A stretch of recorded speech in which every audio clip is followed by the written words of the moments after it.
The morning Mrs. Brennan said it, I was carrying 2 bags of groceries up the driveway and thinking about nothing in particular. The leaves had just started turning, that particular shade of amber that makes everything look warmer than it is, and I remember noticing how the gutters needed cleaning again and wondering if I should mention it to my father or just do it myself like I always did. Tessa, honey. She was leaning over the fence in her housecoat, holding a mug with both hands. I've been meaning to ask, are your parents doing all right? Financially, I mean. I know the house has been paid off for years now, but with your father's back. I set the bags down. I'm Tessa Whitmore. I'm 32 years old, and at the time of that conversation, I had lived in my parents' basement for 8 years. I was the director of finance at Horizon Community Foundation, a nonprofit that managed grant cycles, donor portfolios, and annual budgets in the low 7 figures. I understood spreadsheets. I understood amortization schedules. I understood, in precise and clinical terms, exactly what it meant when someone said a mortgage had been paid off. What I did not understand, not yet, was that I had been paying one anyway. Paid off? I said. My voice came out even. Practiced, almost.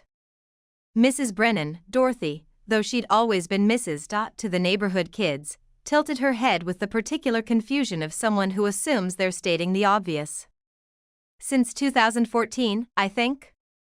Maybe earlier. Richard mentioned it at the Block Association dinner. Said they'd made the final payment. I remember because he bought a round for the whole table. She smiled at the memory. Very unlike him. I picked up the grocery bags. I told her I thought she might be remembering wrong. I smiled the way I had trained myself to smile, open, unhurried, untroubled. I went inside. I put the milk in the refrigerator. I stood at the kitchen sink for a long time, watching the backyard through the window, while something very quiet and very cold settled in the center of my chest. The house had been paid off since 2014. I moved into the basement in 2015. For 8 years, 2,920 days, I had handed my father an envelope on the first of every month. $2,400. Cash, then later a bank transfer when he said cash was inconvenient. Always on time. Never once late. I had told myself it was fair. I had told myself it was temporary. I had told myself that a grown woman living with her parents should contribute, that it was the right thing to do, that my parents still had obligations and a mortgage to maintain, and that $2,400 was less than what I'd pay for a studio downtown. I had told myself a great many things. Standing at that sink, I thought about the Block Association dinner I hadn't been invited to. I thought about my father buying a round of drinks for a table full of neighbors to celebrate a mortgage payoff he had never mentioned to me. I thought about the envelope I had handed him 4 days ago, January 1st, same as always, and the way he'd folded it into his shirt pocket without looking inside, the way he always did, as if the amount were already known and already expected. Something tightened in my chest that I didn't have a name for yet. I didn't ask my parents about it that evening. I told myself I needed more information before I said anything. I told myself there was probably an explanation. My father had refinanced, maybe. Taken out a second mortgage I didn't know about. Borrowed against the equity for something.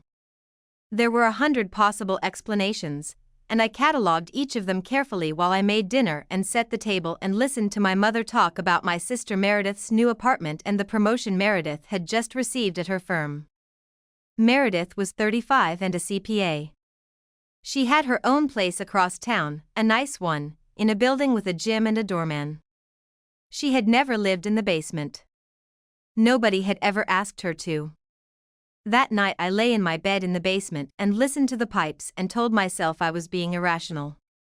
I had a good job. I was responsible. I paid my share. That was what good daughters did. But something had already shifted. I could feel it in the specific quality of the silence, heavy, expectant, the kind that comes just before a door swings open onto a room you didn't know existed. I just didn't know yet what was on the other side. Let me tell you what a typical Tuesday looked like in that house. I woke at 6:15. I showered in the basement bathroom, small, slightly damp no matter how long the fan ran, and dressed in clothes I kept in a wardrobe I'd bought myself because the closet was too narrow.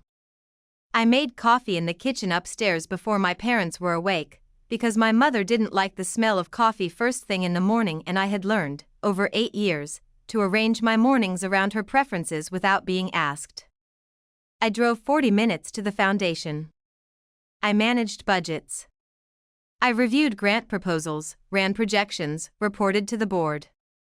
I was good at my job, genuinely, not performatively good, and my director, Karen Ostrowski, had told me more than once that the foundation's financial health under my oversight was the most stable it had been in 15 years. I came home. I made dinner 2 or 3 nights a week because my mother's knees were bothering her, or because my father had had a long day, or because there was simply food in the refrigerator and I knew how to cook and it seemed wrong not to. I paid my $2,400 on the first of every month. On weekends, Meredith sometimes came for Sunday dinners.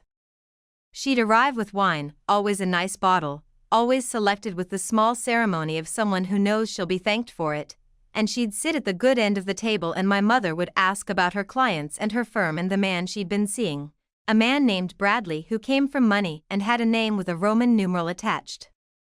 Meredith would answer with the practiced ease of someone accustomed to being the subject of admiring attention. I passed the bread. I don't say this to sound bitter. At the time I didn't experience it as bitterness. I experienced it as the shape of things, the natural arrangement of a family where one child had been designated the son and another had been quietly assigned the role of orbit. You don't resent the physics of it. You just adjust your trajectory and keep moving. But looking back now, I can see the architecture of it so clearly. The way my mother's face changed when Meredith walked in, a brightening, like a lamp turned up a notch. The way my father asked Meredith's opinion on things, the car, the roof, the investment account. The way questions were directed at her across the table while I sat 3 feet away with an advanced degree and a decade of financial expertise and was never once consulted about anything that mattered. I had told myself it didn't bother me. I had told myself I didn't need that kind of acknowledgement. What I hadn't let myself understand was that I had been substituting for it. Replacing the need for recognition with utility. Making myself useful in ways that couldn't be ignored, even if they were never appreciated. The $2,400 wasn't just rent. I see that now. It was proof. Every month I handed over that envelope, and somewhere in the basement of my own psychology I believed that this was how I earned my place, not just in the house, but in the family. That if I paid enough, in every possible sense of the word, eventually the accounting would balance out and someone would look at me the way they looked at Meredith. It never occurred to me to wonder if the books were being cooked. After Mrs. Brennan's comment, I started paying attention differently. Not dramatically, I didn't confront anyone, didn't start going through filing cabinets.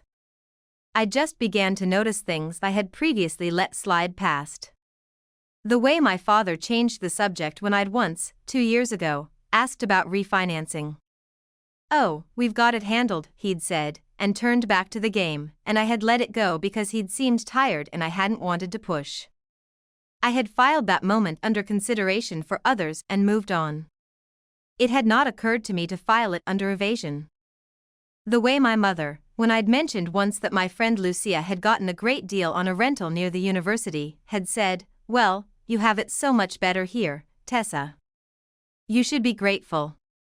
Grateful. The word had landed lightly then. I had accepted it without examination. I had accepted a great many things without examination. One evening about a week after the conversation with Mrs. Brennan, I stayed late at the foundation and ran a search I had no real reason to run. Property records for the house on Callaway Street. It took 4 minutes. Public database, open access, nothing dramatic about it. The mortgage, a 30-year fixed loan originated in 1989, showed a recorded satisfaction date. September 2014. I sat in my office with the door closed and the lights humming and looked at that date for a long time. My first payment to my parents had been March 2015. 6 months after the payoff. I had moved into the basement at my parents' suggestion. My mother had called it a practical arrangement. My father had said it makes sense while you're saving, and I had believed them because I had always believed them, because that was what you did when you loved your parents and trusted that the structure of your family was fundamentally sound. I drove home that night on autopilot. I set the table. I ate dinner. I listened to my father talk about a neighbor's landscaping project. I did not say anything about property records or satisfaction dates.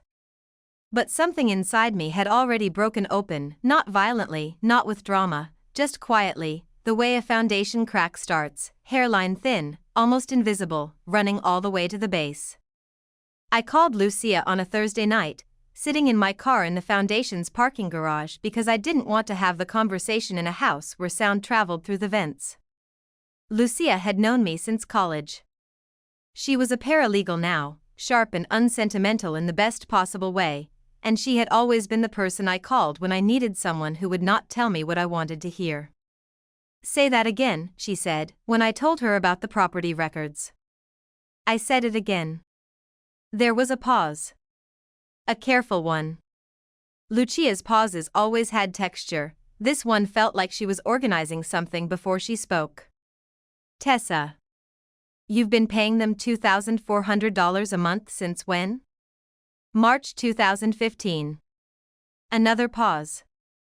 I could hear her doing the math, which was unnecessary because I had already done it, multiple times, in the obsessive way you do arithmetic when the number keeps coming back wrong. "That's over $230,000, she said. $230,400, I said. "Exactly."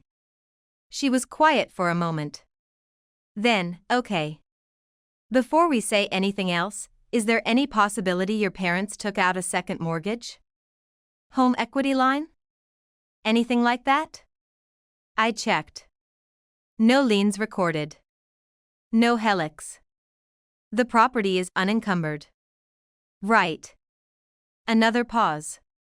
Then, carefully, "And Meredith prepares their taxes, doesn't she?" I hadn't told her that. Or maybe I had, years ago, in passing.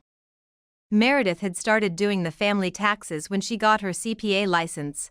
My parents had been proud. My mother had made a point of mentioning it at Christmas that year. It had seemed like a natural arrangement. A gift Meredith could give them. "Yes," I said. "So she would know about the rental income." The word landed strangely. Rental income.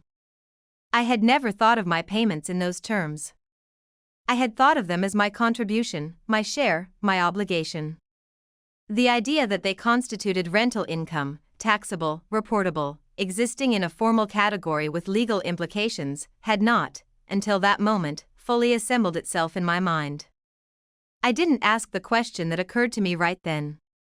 Not because I didn't want to, but because something about hearing it out loud felt like crossing a line I wasn't ready to cross. That was the first time I truly started to understand that what I was afraid of wasn't the money. It was the conclusion the money pointed toward. The following week I started paying attention to Meredith with different eyes. She came for Sunday dinner. Bradley was away on business, she said, something to do with his family's holdings in commercial real estate, and she was in good spirits, wearing a cashmere sweater my mother had bought her for her birthday and talking about venues for a possible engagement party. "Somewhere nice," my mother said. "The Ashfords will have opinions. Catherine already has a list," Meredith laughed. I watched my sister across the table. Meredith was beautiful in the way that women who have always been loved unconditionally often are, a certain ease, a settled quality, no apology in how she held herself. She'd always been the one who understood how to manage our parents, who knew when to push and when to give, who moved through the family system with the fluency of someone who had never questioned whether she belonged to it. What I was now wondering, quietly, carefully, without letting it reach my face, was whether that fluency extended to the tax returns she filed on our parents' behalf. I called Marcus Webb 2 days later. I had worked with Marcus at a previous job, a brief consulting overlap, and I knew him as someone who was methodical, discreet, and allergic to imprecision. He was a forensic accountant. The kind that corporations called when they suspected internal fraud and needed documentation that would hold up under scrutiny. I told him I needed a private consultation. I told him it was a family matter. He didn't ask for more than that. We met at a coffee shop near his office on a Wednesday morning. I brought the property records, my own bank statements showing the monthly transfers, and a rough timeline I'd constructed on a legal pad. Marcus looked at everything carefully. He didn't react much. That was one of the things I appreciated about him. He just read. "So the question," he said, when he'd finished, "is whether this income was reported on your parents' federal and state returns." "Yes." "And your sister prepared those returns?" "Yes." He nodded slowly. "I can do a preliminary review with public records and whatever additional documentation you can access. But if the rental income wasn't reported, and if your sister knew about it and filed anyway, you're looking at tax fraud, potentially with professional liability implications for her CPA license." He said it with the same inflection he might have used to note that a spreadsheet formula was incorrect. Clean, neutral, factual. I remember thinking, he sounds exactly the way I sound at work when I explain a budget discrepancy to the board.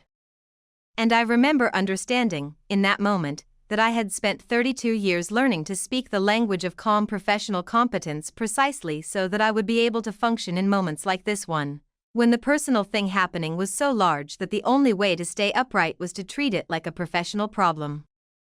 I hadn't been building those skills for my career. I'd been building them for this. I drove home that night and sat in the basement and thought about Meredith, not with anger yet, but with something stranger than anger. A kind of vertigo. The ground of an entire family story shifting beneath my feet, revealing that the foundation I had been standing on was not what I had believed it to be. I thought about every Sunday dinner. Every past piece of bread. Every quiet orbit. The thing about a slow deception is that it doesn't announce itself. It doesn't arrive with a villain's face or an obvious motive. It arrives wearing the face of the people who were supposed to love you, dressed in the ordinary clothes of family life, smelling like Sunday roast and the particular laundry detergent your mother has used since you were a child. That's what makes it so hard to name. And so easy, for so long, to not see. Marcus spent 3 weeks working through what he could access. I gave him 8 years of bank statements, transfers, records, amounts, dates. He pulled property tax records, cross-referenced them with publicly available data on filing patterns, and made some careful inquiries through channels I didn't ask too many questions about. What he came back with was precise and devastating. The rental income, $2,400 per month, totaling $230,400 across the 8-year period, does not appear to have been reported on your parents' federal or state returns. He slid a summary across the table with the calm of a man who had delivered bad news before and knew that clarity was its own form of kindness.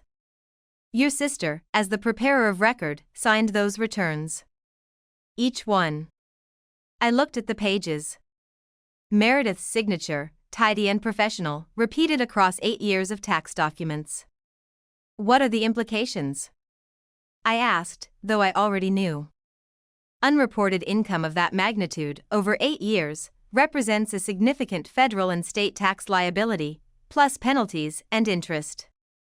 Your sister, as the CPA who prepared and signed the returns with knowledge of the income, faces potential professional misconduct charges and possibly criminal exposure. Your parents are liable for the taxes owed. He paused. I want to be clear, determining intent is not my role. But the documentary pattern is consistent with deliberate omission rather than error. Deliberate omission. I sat with those words for a long time after I left Marcus's office. Here is what I knew. Meredith was a CPA with 10 years of professional experience. She prepared complex returns for corporate clients. She understood exactly what rental income was, what the reporting requirements were, and what happened when you didn't report it. There was no version of reality in which she had simply forgotten. There was no paperwork error that produced 8 consecutive years of the same omission. She had known. She had filed anyway. And every year she had come to Sunday dinner and passed the bread and smiled across the table at me and said nothing. The thing that hit me hardest was not the money, or even the fraud.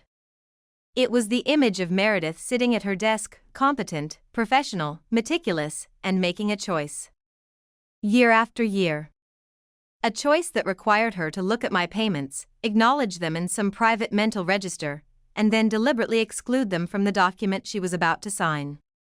I had wondered for years why Meredith never seemed to question the arrangement. Why she had never, in 8 years of Sunday dinners and family gatherings, ever asked whether it was fair that I was paying rent in our parents' house. I had told myself she didn't think about it. That she was caught up in her own life. She had known exactly what was happening. She just hadn't cared. I needed to decide what to do with this. For 2 weeks I did nothing visible. I went to work. I managed grant cycles. I reported to Karen. I came home, made dinner, sat at the table, listened to conversations about Meredith's engagement party. It was happening, it was scheduled, the Ashfords had approved the venue.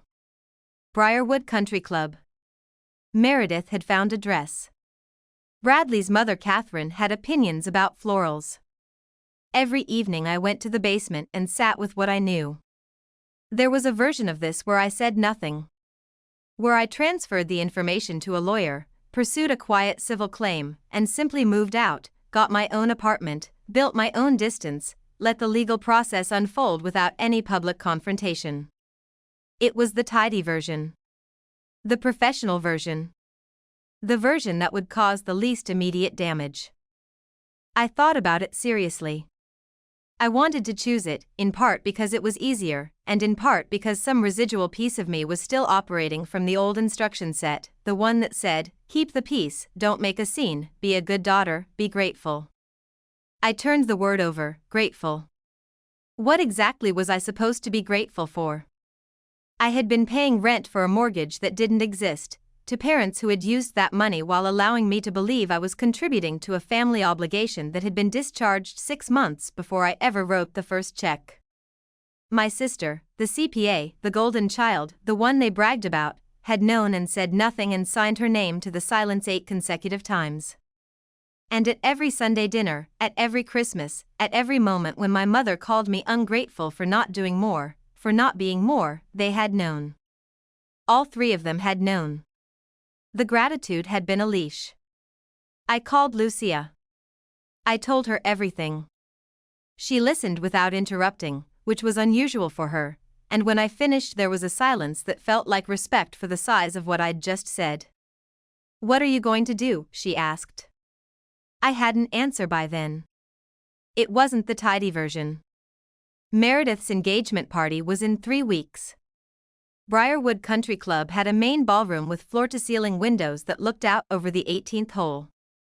In late October, at 6 in the evening, the light came through those windows in long horizontal bars that turned everything gold, the tablecloths, the floral arrangements, the champagne glasses being carried around on silver trays by young men in white jackets. There were approximately 90 people in that room. The Ashford family occupied one corner in a loose cluster, Bradley Sr. and his wife Catherine, several relatives I didn't know, a few business associates who had been invited because Bradley Jr.'s family did not draw a sharp line between social occasions and professional ones. Karen Ostrowski was there because Meredith had worked briefly with the foundation on a pro bono accounting project 2 years ago and had cultivated the connection with the same strategic warmth she applied to everything. I had worn a navy dress I'd bought on a Tuesday afternoon with the specific, quiet awareness that I might need to look composed while doing something difficult. My parents were at the center table. My mother in a pale green dress she'd had altered for the occasion, my father in the suit he wore to funerals and important events, both of them radiating the particular pride of parents whose investment has paid off, publicly, visibly, in a room full of people who could witness it. Meredith was luminous. She always was. She stood beside Bradley with the practiced ease of someone who has always known she deserved good things, and Bradley, tall, affable, with the slightly glazed benevolence of a man who has never had reason to doubt his own luck, kept his hand at the small of her back with the comfortable possessiveness of an engagement recently made official. I had a glass of champagne in my hand. I had not drunk from it. The speeches began after dinner. Bradley Sr. went first, warm, formal, the kind of speech that is really a performance of wealth pretending to be sincerity. Then Meredith's parents. My father stood up and talked about what a remarkable woman his daughter had become, how proud he was, what a bright future she had ahead of her. My mother cried, quietly and decorously, with a handkerchief she had brought for exactly this purpose. When my father sat down, I stood up. There was a moment of mild, pleasant confusion, another speech, unexpected, a warm ripple of anticipation from people who assumed this was a prepared addition to the program. I looked at Meredith first. Then at my parents. Then at the room. I want to say something about this family, I said. My voice was steady. I had practiced it, not the words but the tone, the same tone I used at board presentations, the one that conveyed information without apology. And about the arrangement that's made this evening possible. I saw my mother's expression shift. A small thing. A tightening. My name is Tessa. I'm Meredith's sister. For the past 8 years, I've lived in my parents' basement and paid $2,400 a month in rent to help with the mortgage. I let that settle for exactly one beat. The mortgage that was paid off in September 2014. 6 months before I moved in. The room went very still. Over 8 years, that's $230,400. In cash and bank transfers. Paid to my parents every month, on time, because I believed there was a mortgage. Because they told me there was a mortgage. Because I trusted them. I kept my voice even. Clinical. I had worked too hard for the truth to deliver it like a breakdown. What I didn't know, until recently, was that this income was never reported on their tax returns. 8 years. Zero disclosure. The returns were prepared by a licensed CPA. I looked at Meredith. My sister. Bradley Jr.'s hand had left Meredith's back. I noted it in my peripheral vision without looking directly at it. I'm not here to destroy anything, I said. I'm here because I spent 8 years being told I wasn't grateful enough, wasn't generous enough, didn't do enough, by people who were depositing my money into their accounts and calling it support. I set down my champagne glass on the nearest table. I've hired a forensic accountant. I have documentation. And I want the people in this room to understand exactly what kind of family this has been. I walked to the door. Behind me the room erupted, not loudly, not theatrically, but in the particular way of 90 people simultaneously processing something they have just witnessed and cannot immediately categorize. I heard my mother say my name. I heard my father's chair scrape back. I kept walking. In the parking lot the October air was cold and clean and I stood next to my car for a moment and breathed it. My hands were not shaking. That surprised me, and then it didn't. I had not been angry in that room. I had been precise. Precision, I was discovering, was a remarkable thing to have access to when everything else had been stripped away. Lucia was waiting in the car. She'd come as my designated driver, not because I expected to drink, but because I had wanted someone to drive me home who already knew everything and wouldn't need the story explained. How'd it go? She asked. It went, I said. She pulled out of the parking lot without another question. She was good at that, knowing when the words were already used up. The fallout arrived in stages, the way these things do. A forensic accountant's report forwarded to the appropriate channels does not produce immediate consequences, it produces a process, and processes take time. The IRS began an inquiry within 6 weeks. The CPA board received a formal complaint, I had filed it myself, with Marcus's documentation attached, before the engagement party, because I had not wanted there to be any question about whether I was acting in the heat of a moment. I was not acting in the heat of a moment. I had been cold and clear for weeks. Bradley Jr. called off the engagement 4 days after the party. His mother Catherine issued this information through an intermediary, which was its own commentary on the Ashford family's communication style, but the outcome was the outcome regardless of delivery. My parents called, texted, emailed. My father left a voicemail that cycled through anger and guilt with the efficiency of a man who had been deploying both his whole life. My mother sent a message that said, "We offered you a home. We gave you everything. You have destroyed this family." I read it once, noted the specific inversion it required, the way it transformed a financial deception into a generosity, the way it made the person who had been defrauded responsible for the damage, and forwarded it to my attorney. Meredith sent an email. 4 paragraphs. The first 3 were justification, the 4th was an apology so hedged with conditions that it functioned more as a continuation of the justification. I did not respond. My parents eventually offered $50,000. A partial repayment, offered through their own attorney, with language suggesting it was a gesture of goodwill rather than an acknowledgement of anything specific. I forwarded it to my own attorney without comment. I had already moved out. A 1-bedroom in a building with good light and a kitchen I had chosen for myself, not inherited, not assigned, not entered under someone else's terms. I bought a small wooden table and 4 chairs that I didn't need and put them by the window anyway because I wanted to have the option. Spring arrived the way it does in the Midwest, slowly, then all at once. By April the trees on my street were doing the extravagant thing they do, white and pink and slightly excessive, and I had started drinking my coffee at that small wooden table by the window in the mornings before work and finding it, to my genuine surprise, enough. Not everything had resolved. These things don't resolve in the way stories suggest they might, cleanly, completely, with the door clicking shut on a chapter. The IRS inquiry was ongoing. The CPA board process moved at its own institutional pace. My parents had stopped reaching out directly since the attorney correspondence began, which was its own kind of relief, though not an uncomplicated one. You don't stop loving your parents because they have wronged you. You just stop letting the love be used against you. Karen Ostrowski had pulled me aside the week after the engagement party. I had been braced for that conversation, uncertain how a public confrontation at an event where my director had been a guest might complicate things professionally. Instead, she'd closed her office door and said, quietly and directly, "I've known something was off in that family for a while. You're one of the most competent people I've ever worked with. I want you to know that your position here is solid." She didn't say more than that. She didn't need to. Lucia had thrown what she called a new chapter dinner, her apartment, the good pasta, a bottle of wine she'd been saving for something worth celebrating.